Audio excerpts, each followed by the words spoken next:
Class 1A is about to be thrown through the school of hard knocks because the end of the term exams are finally here, which are going to be half-written exam and half-epic battle between students and teachers. All that and more in this week's episode of My Hero Academia. That's right, the young heroes of UA High School are going to be doing battle with their respective badass teachers. This would be a really big surprise if it wasn't ruined in the preview from last week's episode. Despite that, this was definitely a hype-building episode of My Hero Academia, and if the end of the episode is any indication, this is going to be a really explosive and super fun finale for the second season of My Hero.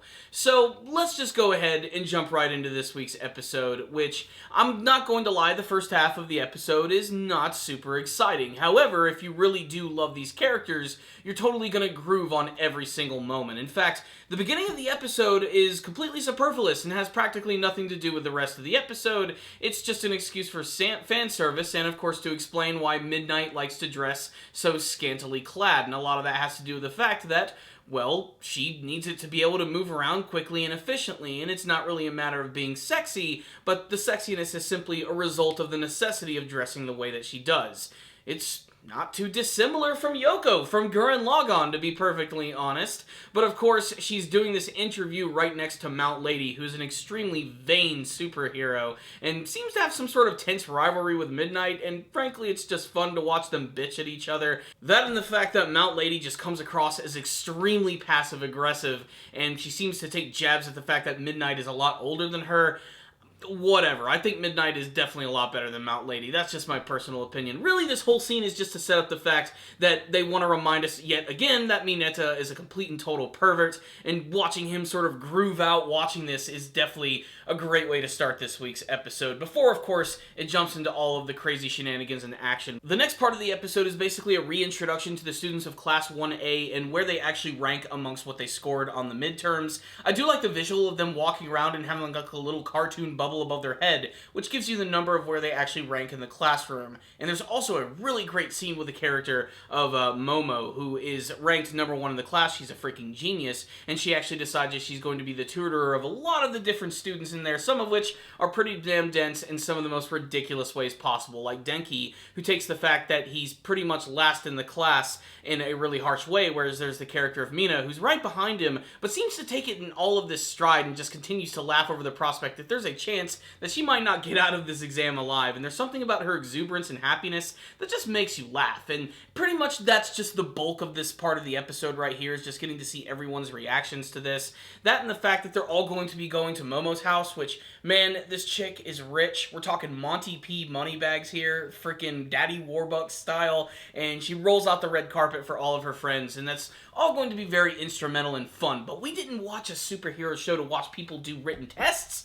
We watched the show to see a lot of really cool, kick-ass action, and that's what we're going to get in the second half, where, of course, the teachers have come up with this crazy plan where they're going to have the students pair up with one another and fight against the teachers. And the teachers are going to be at a disadvantage, too, not in just the fact that they're fighting against two opponents, but that they're actually going to be wearing these weights, which are going to make them move a lot slower, but clearly they are confident in their abilities. And the whole plan for this is that they want to actually make all of the students stronger by defeating them, or at least that's the thing that I'm actually gathering from this. And they intentionally paired up people in a way to give them kind of an extreme weakness, and in order to basically make them acknowledge that weakness so that they can work on it in the future. So, like, the first matchup that we have is Eijiro and frickin' Sato, Rikido Sato, a character who has been completely mysterious until this episode right here. I've been wondering what his powers were. He's always been a really funny-looking character, especially with his gigantic lips. He looks like something from Kinnikuman, otherwise known as Ultimate Muscle. He's maybe kind of a tribute to that entire thing, because his whole shtick is just so ridiculous. Apparently, he lives up to his title as Sugar Man in a very serious manner, where whenever he drinks sugar, it allows him to pump himself up and become even stronger, but it does have a massive drawback, where eventually he does start to lose power, and when he does, he's practically useless at that point. That and the fact that he's teamed up with Eijiro, who, while on the outside seems like he would be like the perfect guy, these guys are super strong and they can break through anything, Their biggest weakness is that they're not very good at long, drawn-out battles, and their opponent is none other than Cementos, the giant walking tofu man. He looks like he's made out of tofu to me, but he's actually like a giant cement man, and he basically just makes short work of these guys by constantly putting up these walls that they punch through, which looks really awesome, but obviously it's just there to make them get completely tired. He then completely covers and encases all of them in cement, which actually allows them to lose oxygen and not be able to breathe and get knocked out, showing that this guy can utilize his abilities in a number of different ways, and basically, he just gave him the back of his hand in terms of humility. He taught them a lesson here despite the fact that they lost, and I have a feeling that the other students are going to have a really tough time against their opponents. The series even does a pretty good job of giving us a cliffhanger ending where we get to see that the characters of Tsuyu and Tokoyami have teamed up. That is the creepy crow guy and the super cute frog girl, and they're going to be going up against the super awesome Ectoplasm. I love the design of Ectoplasm, and I love the fact that his powers revolve around ghosts. Like, basically, he's able to create these ghost clones of himself to overwhelm his opponents. That combined with his very creepy skull-like face and the long overcoat just makes him seem like a very intriguing character, and getting to see him fight against Tokoyami and Tsuyu is going to be great because I'm sure they're going to have some fantastic combinations, and I'm interested to see if this battle is going to be just like the last one, or maybe they are actually going to pull through.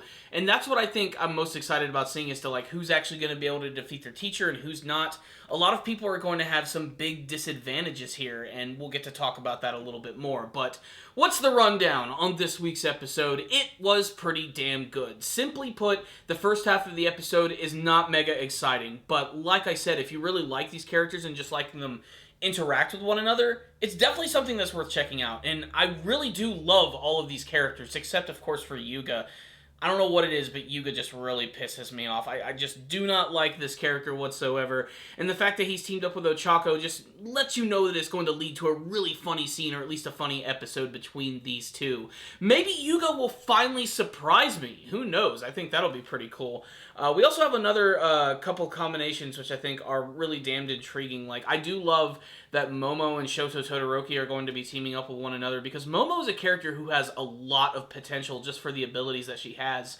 But the fact that they're going up against Eraserhead, of all people, freaking Aizawa, the guy who can erase quirks altogether, they're going to have to come up with some really unique strategies in order to take him down, or they're going to have to escape.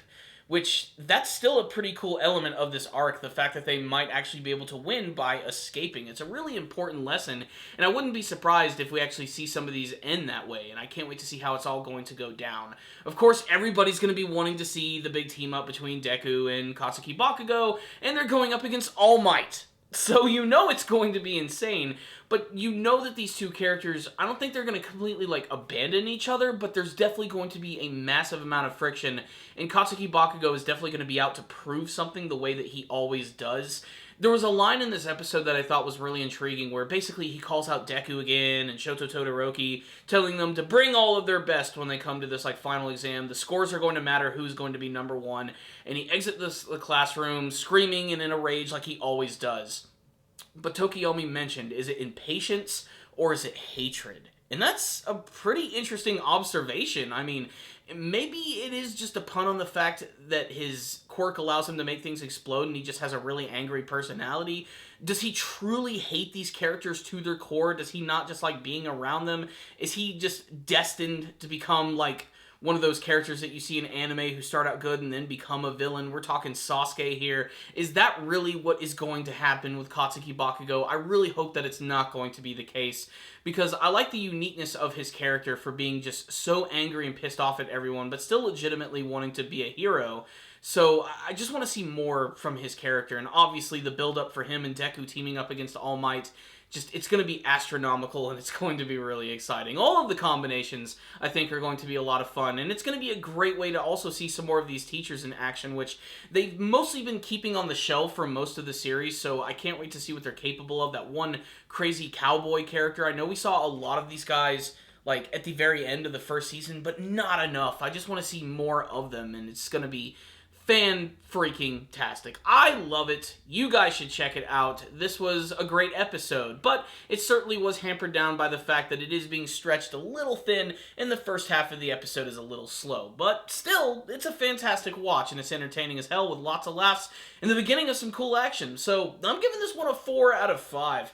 Check it out, My Hero fans. You might see something you like. But if any of you did watch the episode, why don't you tell me what you thought about it in the comments section below? What did you think of the battles in this episode? Will Tsuyu and Tokiyomi do good against Ectoplasm? What do you want to see from Deku and Katsuki Bakugo's big epic team up against All Might? And what do you hope will happen at the end of the second season? Make sure to tell me all your thoughts in the comment section below. Thank you all again for watching this review. I will see you guys next time. And as always, stay dandy, baby.